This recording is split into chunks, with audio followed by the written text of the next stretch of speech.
So my story is called Where to Get Your Goat Meat. So I'd love to know if there are any goat meat eaters in the room. Ooh, okay, so for those who aren't, I hope the story is interesting to you.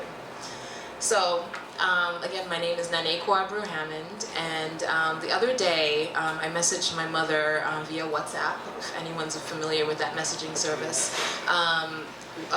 I asked her why it is that we used to drive 2 hours from our apartment in Queens to Englishtown, New York to get our goat meat.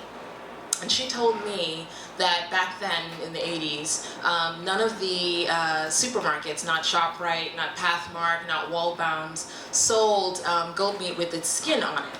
Now, this is a major detail because those goat meat skin, or goat skin, we call it wele, is a very important feature in our meals.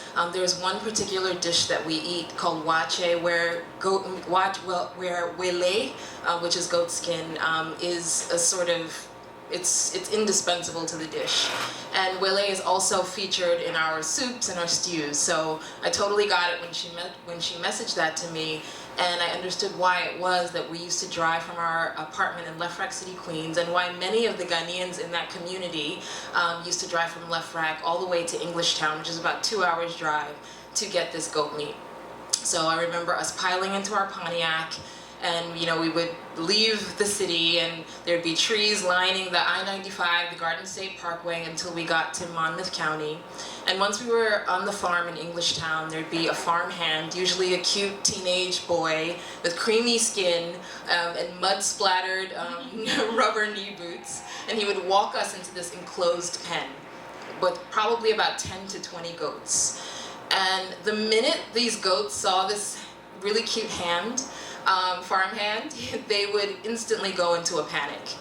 And when he stepped into the pen to choose to actually take the goat that he had chosen, these goats, it would be like a Ghanaian funeral.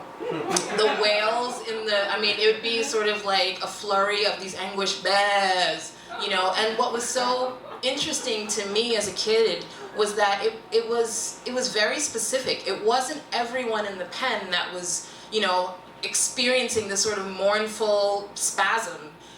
It was maybe 2 or 3 of the goats that were particularly sort of perturbed and disturbed by the fact that this one goat had been chosen for execution, and then the others would look away or look on, look with relief that it hadn't been them. So anyway, so this goat would take this doomed goat for this hand would take this doomed goat for execution, would slit its throat. After the lifeblood was drained from it, the farm hand would get a blowtorch, burn the hair off of the goat, and then once the carcass was hairless, would scrub the char off of it, and then proceed to hack it into pieces, preserving the gizzards, because according to my mother, this was a delicacy, and for many Africans, and she would also, of course, preserve the skin. So anyway, so this was sort of how we got our goat. All of this, by the way, cost $30, which I thought was pretty cheap back then. It would last us for about 4 months at a time. But anyway, this is how we got our goat meat for throughout the 80s when I was a kid, until we moved to through when we moved to Queens Village from Lefrak City in 1986. So for the first years of that time, I remember us making this sort of like quarterly pilgrimage to Englishtown for our goat meat. In 1990, my parents sent my sister and my brother and myself to Ghana to live and school. So for 3 years of my life, I don't know what happened, but when I returned, my mother was no longer going to Englishtown to get this goat meat. She was now going to Jamaica Avenue to a slaughterhouse. Apparently, by the mid-90s, a preponderance of live slaughterhouses had opened up in the New York metropolitan area. There were 40 by the mid-90s, and by the year 2009, that number had doubled to about 90. As of 2010, there were over 150 slaughterhouses in New York State. And what was so interesting about this was that because this sort of the goat meat had kind of come to us, only 20 minutes drive from our house in Queens Village, I started to realize that this wasn't just an African thing, but this was an immigrant thing. That, you know, Ecuadorians and Guatemalans and Trinidadians and Jamaicans and Indians and Bangladeshis and a whole host of other immigrants were going to these live slaughterhouses to get their goat meat. And what was interesting, doubly interesting to me, was that this sort of, amidst this culture, this commercial exchange, there was a cultural exchange happening. So I spoke to a goat farmer in New Jersey last week, because I became obsessed with this thing, so I started calling all these different goat farmers.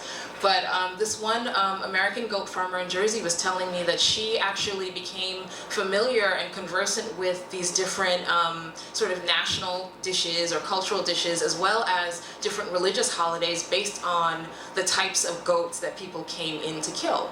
So for example, she told me that, you know, Muslims want the one-year-old goats because they buy them for the Eids. And she told me that Jamaicans prefer the big male goats because they have a really distinct flavor and that's perfect for jerk.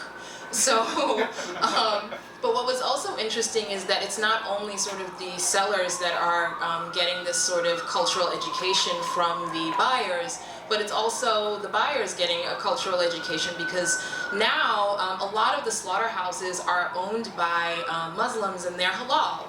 And so because of that, whether you're going in to buy your goat for Easter, or if you're buying your goat because, you know, there's an African puberty rite celebration, or it's quinceañera or whatever, they're going to recite the Tasmiyah or the Shakta, which is in accordance with Islamic tradition. Now what I wonder is, what do the goats know? What do they, what education have they gotten in this sort of, amidst all of this transaction? About a week ago, I read an article on Gawker about a goat named Sky that escaped a truck that the article writer believed was bound for a slaughterhouse. So either Sky actually, either she fell off or she jumped off of this truck onto the Pulaski Skyway Bridge, and she darted to her freedom. So after a 4-car accident, Sky was finally was caught. And what was so interesting to me was that it took 5 New Jersey police officers to get her, and she dragged her hooves the entire way back to the truck. So when I read that story, I thought about the funeral dirge that these goats in Englishtown used to sing, and I wondered, you know, how much, again, do goats know? Like, did Sky, if that truck was really bound for a slaughterhouse, did Sky know? Did the goats in that pen know that, you know, well, one, that they were being killed, but I mean, the way they reacted, the way they felt, like, you know, some of them kind of looked away, some of them looked on, and others were really sort of disturbed and crying. Did they know what was happening? And I asked the goat farmer, you know, related the story to her, and she said to me, she didn't think so. She said that, you know, the same sort of cries happen when the babies are separated from their mothers because they have to be weaned. And she says, you know, they cry for a couple hours and then they forget all about it. But I wonder if they forget, because, again, I'm obsessed with this goat thing. So I read this article, and apparently there was a recent study in the journal Frontiers in Zoology, and it found that goats, when they learn a new task, can remember that task up to 10 months later. So if they can remember a task that they've just learned up to 10 months, I wonder, do they remember a loved one? Can they, when they hear like a Jamaican accent coming in to buy the goat, do they know that, like, you know, okay, all the, you know, the male goats kind of cower and hide? Do they, when they hear a Spanish speaker come in, do they guard their babies because that meal, cabrito, is made of a baby goat? So I wondered this, and I thought also about the goats in Ghana when I lived in Ghana, and I wondered because, you know, I'm thinking about the goats at the boarding school that I went to. These goats would just roam freely. They were, you know, they'd go into the rubbish dump and eat the garbage there, and they'd snack on sanitary napkins, gross. Or they would just be, if they were in the city in Accra, they'd just be sort of traipsing freely, dropping their black pellets of excrement on the floor. And they weren't afraid. It was almost like New York City pigeons. Like, they're not afraid of human beings coming near them. And I wonder, like, are they, you know, are African goats, are these Ghanaian goats sort of more at peace with their fate, because they know they're going to be killed, because the goats are killed all the time for food. And then I wondered if, you know, the North American goats, or the goats in the Northeast are attuned to their rights. Like, you know, does Sky, because the thing about Sky is that whether she knew or not, Sky was not taken to a slaughterhouse. She was taken to the Liberty Humane Society, and if she is not claimed, she's going to go onto a rescue farm where you can't get your goat meat. Now, whether she knows or not, it's not going to change the fact that, you know, people eat goat meat. 63% of the world's population eats goat meat when they can. And for many different reasons, goat meat is leaner on average than beef or pork, and it's really good. Whether these goats know or not, it's going to happen. But again, I just wonder how much the goats know. But anyway. All of this aside, I think what's interesting again is the fact that this sort of communal thing is happening around getting your goat. Now, in conclusion, what's interesting is that most supermarkets don't sell goat meat still. You're not at ShopRite, not at Pathmark or Whole Foods or Trader Joe's or any of these places. So most goat meat lovers are still having to go to a slaughterhouse or a local African food mart or halal shop to get their goat meat, or you can go to a local restaurant. And I, for my part, will go to a Ghanaian restaurant in the Bronx. It's called Papaye. And that's where I get my goat meat, where they serve, you know, a bunch of Ghanaian dishes, including a wache with the indispensable wele that had us traveling 2 hours out of our way to get this goat meat.